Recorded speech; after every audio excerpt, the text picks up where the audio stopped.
내용을 좀 예. 먼저 요한복음 19장에 가보시면은 19장 30절에 가보시면은 다른 곳에서는 언급을 하지 않는 것을 여기서는 언급을 해요. 이제 십자가에서 예수님께서 하신 말씀인데 이 말씀을 하시고 내 영혼을 받으시옵소서 하시고 이제 예수님께서 돌아가시죠. 30절 여기 보시면은 예수께서 신 포도주를 받으신 후 가라사대 다 이루었다. 다 이루었다라는 말씀이 나옵니다.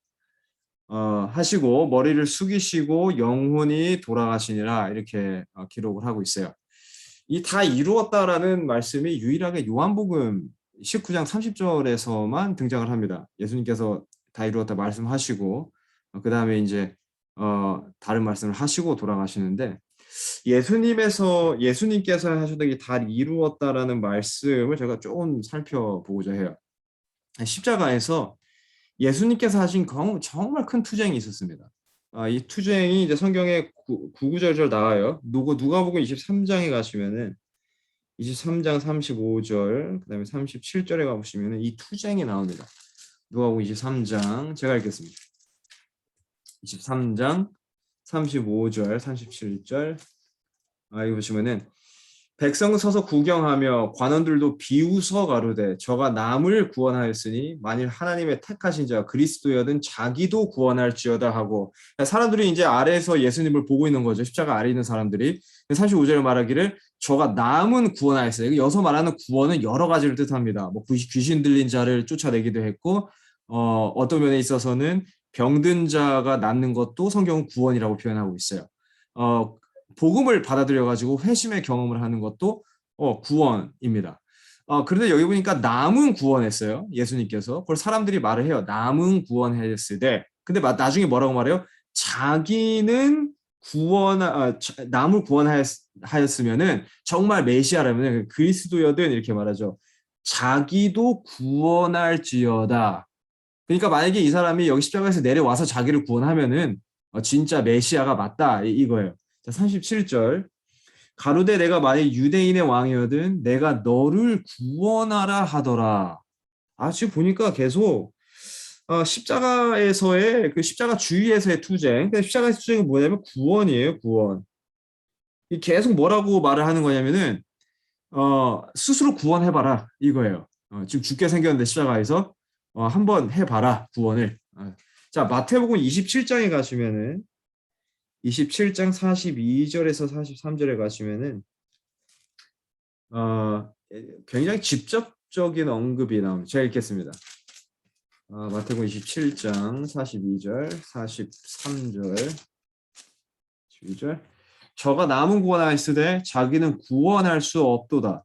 저가 이스라엘의 왕이로다. 지금 십자가에서 내려올지어다. 그러면 우리가 믿겠노라.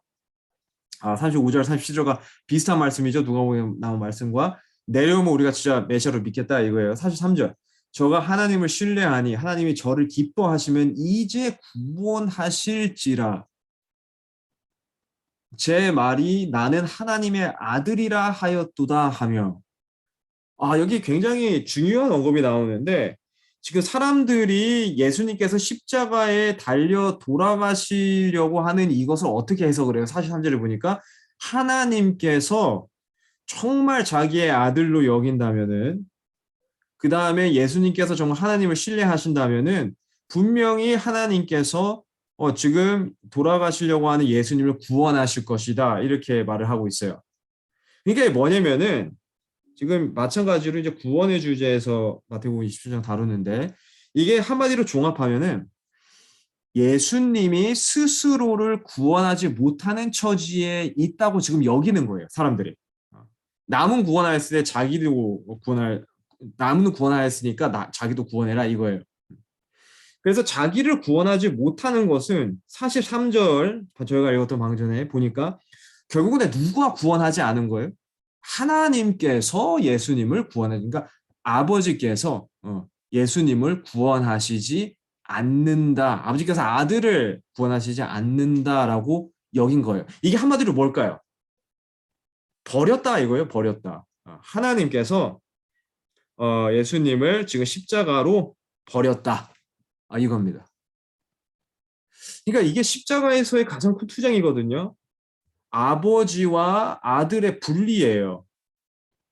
이거를 이제 십자가 아래에 있는 사람들은 이것을 조롱하는 투로 이제 저가 남은 구원할 수 없도다. 하나님께서 저를 구원하실 수 없도다. 뭐 이제 이런 식으로 조롱의 투로 말을 하는 건데 사실상 이것이 십자가의 투쟁입니다. 마가복음에 보시면은 마가복음 15장 한번 보세요. 15장 34절. 마가복음 15장 34절. 제가 읽겠습니다. 15장 34절. 제9시에 예수께서 크게 소리 지르시되 엘리 엘리 라마 사막다니 하시니 이를 번역하면 나의 하나님 어찌하여 나를 버리셨나이까 하는 뜻이라. 예수님께서도 뭐라고 말씀을 하세요? 어찌하여 나의 하나님 어찌하여 나를 버리셨나이까 이렇게 말씀하십니다. 이게 뭐예요? 결국 분리예요. 분리. 예. 그래서 이 십자가의 이 아주 이 쟁점이 되는 지금 투쟁은 무엇이냐면은 아버지와의 분리에서 느끼는 예수님의 고통이거든요. 그러니까 죄의 흉악성과 죄의 무게가 예수님의 마음을 굉장히 슬프게 하셨는데 이 죄를 지고 가시는 예수님께서 아버지와의 철저한 분리를 느끼신 거예요. 이것을 사람들은 그렇게 조롱을 했고 예수님 본인께서도 마가복음 15장에 보니까 아버지가 어찌하여 나를 버리셨나이까 라는 말로 절규의 말씀을 하세요. 그런데 이 분리가 지금 예수님께서 이 철저한 아버지와 아들을 하나거든요. 그리고 저희가 이것을 요한복음 17장에 예수님께서 이제 마지막 기도를 하시죠. 이 기도에서도 저희가 알 수 있는데 아버지와 아들의 하나됨이 그 기도에서 정말 그 반복해서 많이 나타나요. 네. 아버지와 아들은 하나인데 지금 십자가에서 죄의 짐을 지고 가시는 아들이 아버지와의 분리를 느낀다. 이것은 엄청난 고통인 거죠. 근데 여기에서 예수님께서 끝까지 십자가를 견디신 게 있습니다. 끝까지 예수님께서 십자가에서 계신 것은 이것 때문이에요.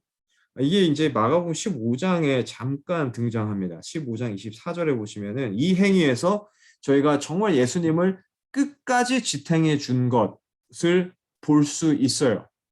이때 사실 아버지와 분리가 되셨기 때문에 아버지의 어떠한 임재나 아버지의 도와주심이 예수님을 지탱해 준 게 아니에요. 근데 24절에 보면은 이 한 가지가 나옵니다. 마가복음 15장 24절 제가 읽을게요.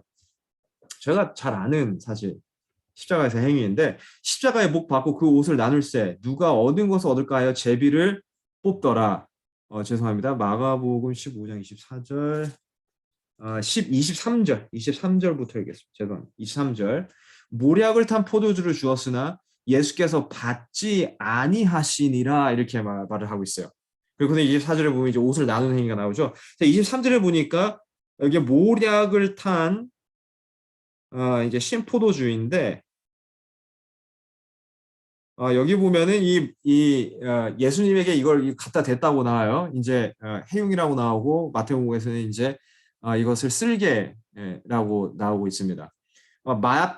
마취약이에요, 마취약. 당시 이제 십자가에 오랫동안 죄수들이 이렇게 매달려 있으면은 너무나 고통스럽기 때문에 이런 마취약을 관습적으로 줬던 것 같아요. 이것을 뭐 군병들이 관례로 주었는지 아니면 어떤 사람이 예수님을 가엾게 여기서 선물로 가져왔는지 그것은 뭐 저희가 알지 못합니다. 분분해요, 의견이. 근데 저희가 아는 것 한 가지는 어쨌든 이 마취약이 마비약, 정신을 이제 마비시키는 거예요. 그 고통을 잊기 위해서. 이게 예수님에게 제공됐다라는 것인데 23절에 보니까 예수께서 받지 아니하시니라 이게 나와요. 이게 이제 결정적인 거예요. 받지 아니하셨어요.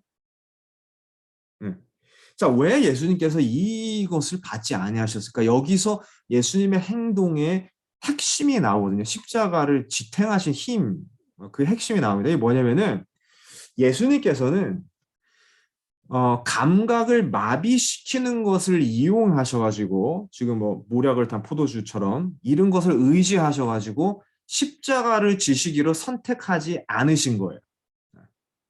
그러니까 예수님께서는 십자가를 자기의 어떤 주위의 어떤 힘, 자기의 감각을 마시고 고통을 좀 경감시키고 이런 것을 의지해가지고 지시지 않기로 선택하신 겁니다. 그래서 모략탄 포도주를 받지 않으셨어요.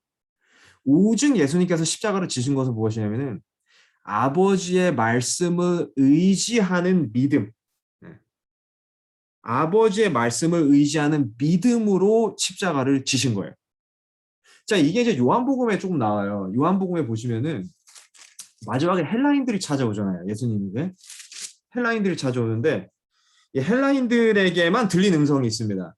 이때 세 번째 아버지의 음성이 모든 사람들에게 들리죠. 근데 헬라인들만 이 음성을 알아듣거든요. 요한복음 12장에 가시면은 12장 28절 가시면은 이게 나옵니다. 아버지여, 아버지의 이름을 영광스럽게 하옵소서 하시니 이에 하늘에서 소리가 나서 가로되 내가 이미 영광스럽게 하였고 또 다시 영광스럽게 하리라 하신들. 이제 아버지의 목소리거든요. 헬라인들은 이거를 정확하게 알아듣습니다. 그리고 이것을 저게 해석을 해요. 주위에 있는 사람들은 지금 29절에 보면은 어떤 무리는 우레가 울었다고 하고 어떤 무리들은 천사가 저에게 말해. 그러니까 알아듣지를 못해요, 주위의 사람들은. 자, 그런데 여기 보니까 아버지께서 말씀하시는 게 이미 나의 이름을 영광스럽게 했고 앞으로도 영광스럽게 하겠다. 그러니까 뭐예요? 앞으로 영광스럽게 하겠다라는 이 말씀은 뭐냐면은 예수님의 십자가 죽으심과 예수님의 부활로 말미암아 하나님의 이름이 아버지의 이름이 다시 한번 영광스럽게 된다라는 뜻이거든요. 이 말씀을 예수님께서 직접 하늘에서 받으셨어요. 지금 이 상태에서. 네.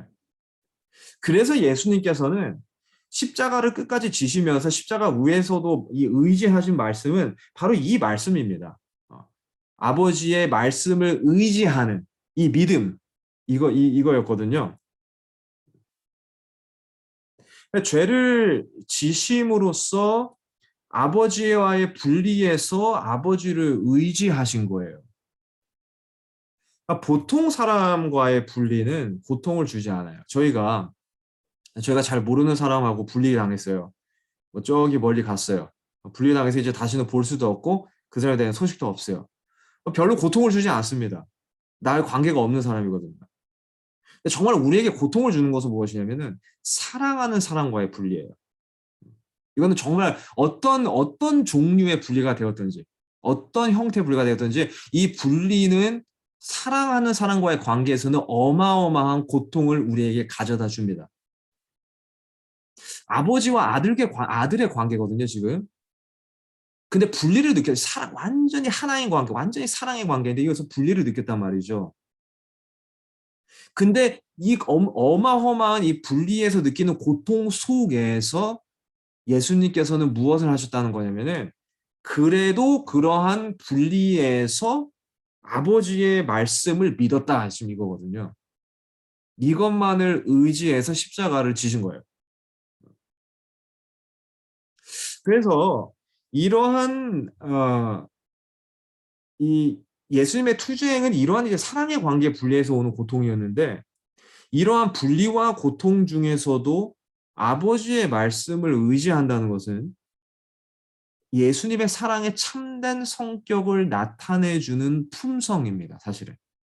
이게 뭐냐면은 고린도전서 13장에 가보시면은 다시 한번 고린도전서 13장 7절에 가보시면은 바울이 이런 말을 해요. 사랑의 속성에 대해서 이런 말을 합니다. 뭐라고 하냐면 사랑은 모든 것을 믿으며 이래요. 모든 것을 견디느니라 이렇게 말하고 있어요.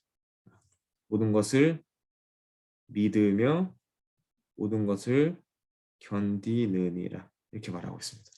이게 사랑의 속성이거든요. 예수님께서 십자가를 견디신 것, 그 다음에 예수님께서 아버지가 느껴지지도 않고 아버지가 보이지도 않고 아버지가 들리지도 않은 이 상황에서 철저한 분리 속에서도 예수님께서 아버지를 끝까지 믿으신 것은요. 예수님의 참된 사랑의 성격을 나타내주는 하나님의 품성입니다. 예수님의 품성이에요. 그래서 이 죄의 짐 때문에 오는 이러한 분리 속에서 아버지와 아들의 분리 속에서 예수님께서 다 이루었다라고 말씀하시잖아요. 이 다 이루었다라고 말씀하신 것은 끝까지 그 분리 속에서도 아버지를 의심하지 않으시고 아버지를 끝까지 믿으면서 끝까지 견디신 예수님의 변하지 않는 사랑을 표현하는 말씀이에요. 물론 다 이루었다라는 이 말씀이 많은 측면이 있습니다. 하나님의 공의를 이루었다라는 뜻도 있어요. 물론 대쟁투에서 사단과의 처절한 투쟁에서 사단의 정말 그 본성, 죄의 본성이 예수님께서 죽으심으로 말미암아 드러났다. 그래서 다 이루었다. 이 말씀도 있습니다. 이 다 이루었다는 말씀이 굉장히 깊은 말씀이에요. 근데 저희가 그것의 핵심, 정말 그 가운데 있는 그 성격을 살펴보면은 이 다 이루었다는 말씀의 이 성격은 무엇이냐면은 정말 끝까지 아버지의 말씀만을 그런 게 보이지 않아도 느껴지지 않아도 철저히 분리되는데도 아버지를 정말 끝까지 믿으면서 견디신 사랑을 표현하는 말씀입니다. 다 이루었다 이 말씀. 그래서 이 말씀에서 예수님의 품성이 모든 죄인들과 모든 우주에 반사됐어요. 이때. 이것은 이제 시대의 소망에 저희가 다 이루었다라는 장을 읽어보시면은 거기에 다 나와 있습니다. 모든 생각 경악했다고 나와 있어요. 어, 저희가 조금 뒤에 다시 이제 돌아오겠는데 사무엘 하부에 보시면은 제가 이 이야기를 조금 참고하면서 십자가 이야기를 좀 더 가보도록 하겠습니다. 13장 14절에 보시면은 다윗의 이야기가 나와요. 다윗의 이야기를 좀 참고하면서 저희가 십자가 이야기를 조금 더 볼 텐데 사무엘 하 12장 13장 3절 14절 제가 읽겠습니다. 다윗이 나단에게 이르되 내가 여호와께 죄를 범하였노라 하매 나단이 다윗에게 대답하되 여호와께서도 당신의 죄를 사하셨나니 당신이 죽지 아니하려니와 다윗이 범죄를 했죠. 우리아의 아내를 범했고 간통의 죄를 지었어요. 그리고 우리아를 간접적으로 죽이는 살인의 죄까지 더했습니다. 하나님께서는 동기를 보세요. 그래서 다윗이 직접 이 일에 관여하지 안 했어도 그 동기는 죄된 동기임이 틀림없습니다. 우리아를 죽였거든요.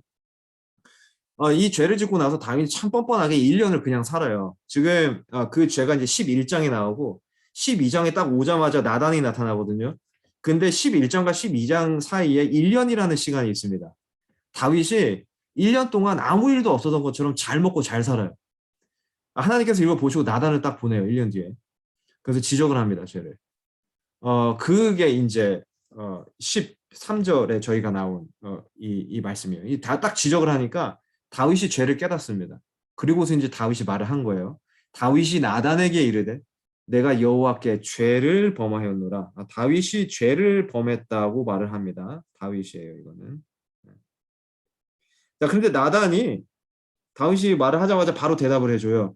나단이 다윗에게 대답하되 여호와께서도 당신의 죄를 사하셨나니 그러니까 여호와께서 죄를 사하셨다. 자, 여기서 다윗이 말한 죄와 나단이 말한 죄는 원어로 다른 죄를 쓰고 있습니다. 다윗이 말한 죄는 여기서 그 죄를 말해요. 그 죄. 이게 뭐예요?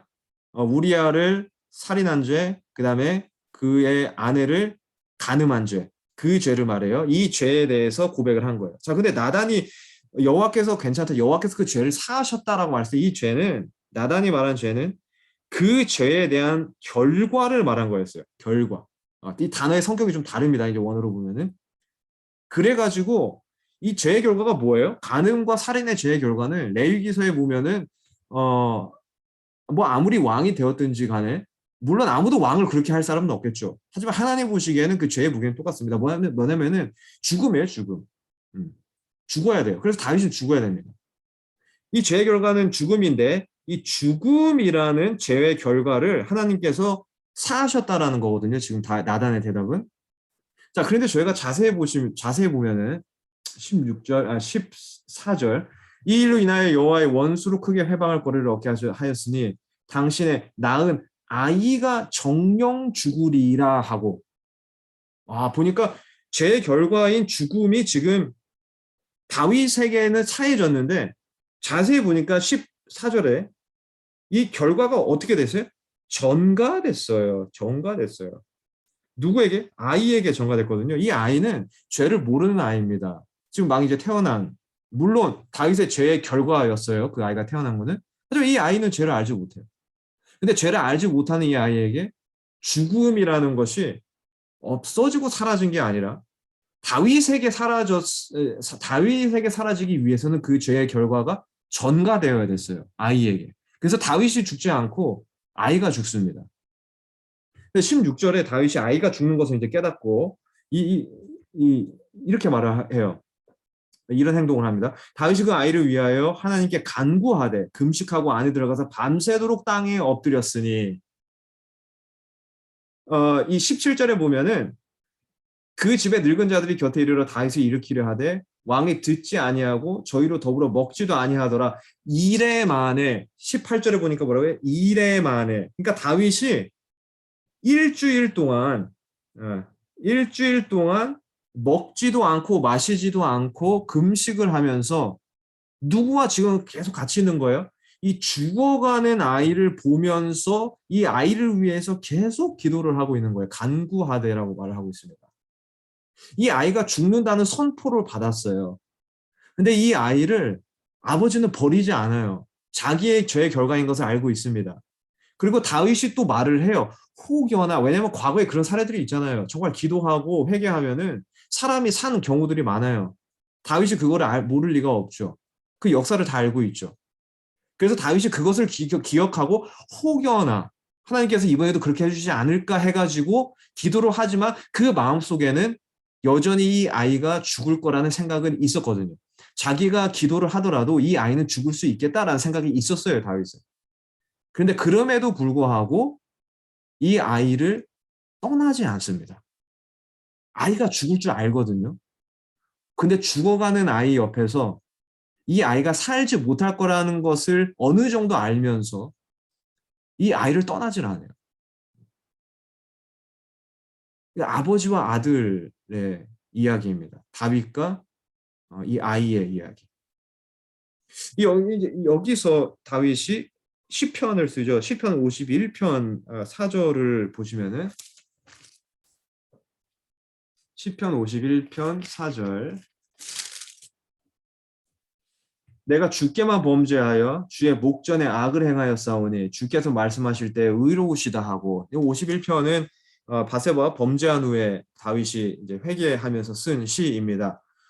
그런데 여기 보니까 4절에서 주께만 어쩌면 저희를 참 불편하게 하는 단어입니다. 주께만.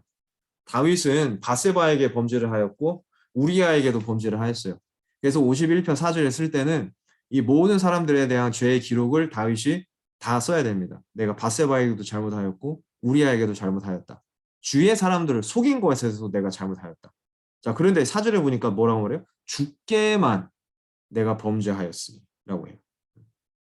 그러니까 이것을 사실 저희가 이게 어떻게 보면 굉장히 불편한 다윗의 회개일 수 있는데 사실 자세히 보면 다윗이 다른 사람에게 미안한 감정이 없었다 이런 말이 아니라 사실 다윗이 지금 말하고자 하는 것을 보시면 자신의 죄가 바세바에게 범죄를 한 것 같고 우리아에게도 범죄를 한 것 같고 물론 그들에게 범죄를 하였지만 그리고 주위의 사람들에게 그 죄의 영향을 다 끼쳤지만 자기의 죄가 1차적으로 하나님의 마음을 아프게 했다. 이걸 쓰는 거예요. 그래서 주께만 범죄하였다. 내가 바세바에게 범죄할 때 내가 사람에게만 한 줄 알았더니 그게 아니더라 이거예요. 하나님에게 내가 1차적으로 범죄한 행위였다. 우리아를 내가 죽이려고 범죄 그런 계기를 품었을 때 이게 사람에게만 한 것이 아니더라 이거죠. 1차적으로 그 모든 중심을 보시고 모든 행위를 보시는 아버지의 마음, 하나님 아버지의 마음을 아프게 한 것이었다라는 것을 다윗이 좀 죽어가는 아들을 보면서 느낀 거예요. 그래서 주께만 범죄하였다. 이렇게 쓰고 있어요. 자, 11절에 보시면은 같은 장입니다. 시편 11절에 보시면은 나를 주 앞에서 쫓아내지 마시며 주의 성신을 내게서 거두지 마소서. 여기서 지금 저희가 이 쉽게 말하잖아요. 요즘 언어로 분리불안증입니다. 다시 볼까요? 나를 주 앞에서 쫓아내지 마시며, 그렇죠? 주의 성신을 내게서 거두지 마소서. 뭐예요? 분리불안이에요. 분리불안. 이게 뭐냐면은 하나님과의 깊은 자기의 죄로 인해서 분리를 느낀 거예요, 다윗이. 그래서 나의 죄 때문에 분리가 되는데 지금 아버지와 관계가 나를 쫓아내지 말라는 거예요. 이 분리로 영원히 나를 쫓아내지 말라. 하나님의 성령을 내게 거두지 말라. 이거거든요. 그래서 다윗은요, 이 시편 50편 저희가 자세히 읽어보면은 죄의 속성을 보았습니다. 자기의 범죄를 통해서 뭐냐면은 자기의 죄로 인해서 하나님의 임재에서 분리되었지만 죄의 결과를 지는 아들을 죽을 것을 알면서도 아들이 이 떠나지 못하는 아버지의 마음. 죄로 분리됐어요. 근데 이 죄를 지고 가는 아들을 떠나지를 못하는 거예요. 그 아버지의 마음. 이것을 다윗이 그 하나님의 마음을 이때 좀 만졌던 것 같아요. 좀 봤던 것 같아요. 그 시편 51편을 그렇게 쓰고 있습니다. 저희가 이게 십자가의 이야기를 보면요. 굉장히 비슷해요. 십자가 이야기가. 이 십자가에서 예수님께서 이 아버지와 아들이 아버지와 깊은 분리를 느끼거든요. 죄를 지으신 분이 아니세요. 다윗의 아이도 죄를 짓지 않았어요. 죄를 모르는 아이였어요. 예수님께서는 죄를 모르신 분. 근데 죄를 지었다는 이유로 아버지와 죄를 부담한다는 이유로 죄를 지고 가고 있다는 이유로 아버지와 분리를 느끼셨거든요. 그런데 이 아버지는 이 분리 속에서도 아들이 참 깊은 분리를 느끼고 너무 고통스러운데 이 아버지는요. 이 분리 속에서 누굴 떠나지 못하는 거예요, 지금? 아들을 떠나지 못하는 거예요. 다윗이 그랬습니다. 깊은 분리 속에서도 아들을 떠나지 못해요. 계속 아들을 위해서 간구합니다. 아들이 죽을 건 아는데 간구하는 거예요. 십자가도 마찬가지예요. 아들이 아버지 하나님과의 깊은 분리를 느꼈는데 아버지는 아들을 떠난 적이 없어요. 마가복음 9장 보세요. 9장 7절. 마가복음 9장 7절. 마침 구름이 와서 저희를 덮으며 구름 속에서 소리가 나되 이는 내 사랑하는 아들이니 너희는 저의 말을 들으라 하는지라. 변화산의 사건입니다. 여기서 아버지와 아들의 관계가 침례식 때 사실 나타났죠. 이는 내 사랑하는 자니 그 음성이 들렸습니다. 자, 그런데 두 번째 이 음성이 이제는 제자들에게 너무나 자세히 들려요. 뭐라고 말하냐면 이는 내 사랑하는 자. 사랑하는 자. 사랑하는 아들이라고 표현하고 있어요. 아버지와 아들의 관계는 사랑의 관계입니다. 그래서 아버지는 아들을 떠나지 못해요. 아들을 떠나신 적이 한 번도 없으십니다, 아버지. 그래서 이 십자가의 고통이요. 이 아들 하나님께서 홀로 당하신 것이 아니라 그것을 끝까지 지켜봐야 했던 아버지도 같이 당하셨어요, 이 십자가의 고통을. 그래서 십자가는 아들이 혼자 이 분리 속에서 아들이 혼자 지는 것 같았는데 사실 아버지도 십자가를 아들과 같이 지고 계셨던 거예요. 자, 마가복음 15장에 가보시면은 15장 33절. 마가복음 15장 33절에 가보시면은 재밌는 현상이 나타나요. 갈바리에서 제6시가 되매 정오. 그러니까 완전히 해가 중천에 떠 있을 때, 제일 더울 때죠. 제6시가 되매 온 땅에 어두움이 임하여 제9시까지 계속하더니, 그러니까 정오부터 한 3시 동안 3시간 정도 지금 마가복음에서는 뭐라고 하냐면 어두움이 갑자기 난데없이 저녁도 아니에요. 정오거든요. 그러니까 이런 일이 일어나면 안 되고 근데 갑자기 어두움이 몰려오는 거예요. 이때 이제 저희 시대 소망의 말씀을 좀 참고하고 보면 사람들이 공포로 느꼈다고 나오고 있어요. 제사장들이 너무 놀래가지고 공포로 느꼈는데 안 놀란 척했대요. 그리고 예수님 끝까지 조롱한 거예요. 그 어두움 속에서도. 자, 그런데 이 어두움이 이제 이렇게 몰려왔는데 이 어두움이 십자가를 가립니다. 사람들이 십자가를 자세히 못 봐요. 이게 어두워가지고. 출애굽기 20장에 가보시잖아요. 20장 21절에 한번 가보세요. 이 어두움을 이렇게 표현하고 있어요. 출애굽기 20장 21절. 제가 읽겠습니다. 백성은 멀리 섰고 모세는 하나님의 계신 암흑으로 가까이 가니라. 여기 보니까 어두움 똑같은 말인데 암흑으로 모세는 가까이 갔다고 해. 어두워서 안 보여요. 근데 지금 뭐라고 해요? 암흑에 누가 계시대요? 하나님이 계신. 암흑이 하나님이 계신 곳이라고 표현이 돼요. 사무엘 하 가보세요. 사무엘 하 22장.